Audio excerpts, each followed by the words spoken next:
Reflection on Psalm 80. Psalm 80 is a fervent plea for restoration and mercy. In it, the psalmist cries out to God, asking him to turn his gaze once again toward his suffering people. It is a cry of anguish, but also filled with hope, rooted in God's love and faithfulness. Give ear, O shepherd of Israel, you who lead Joseph like a flock. Here God is invoked as the shepherd, the one who cares, guides, and protects. The image of the shepherd reminds us of the tenderness and sure direction the Lord offers his people. The psalmist acknowledges that even in the midst of suffering, it is to God that we must turn. Cause your face to shine, and we shall be saved. This phrase appears 3 times, serving as a refrain.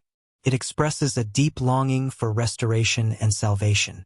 The light of God's face represents his presence, favor, and grace. When God makes his face shine, he grants life, joy, and deliverance. The psalm also recalls the past. You brought a vine out of Egypt. You drove out the nations and planted it. This vine represents Israel. God brought it out of Egypt and planted it in Canaan. However, now this vine is in ruins. The psalmist acknowledges that the current desolation is the result of losing divine favor and cries out for a fresh intervention. Lessons for us today. 1. Recognize the source of salvation.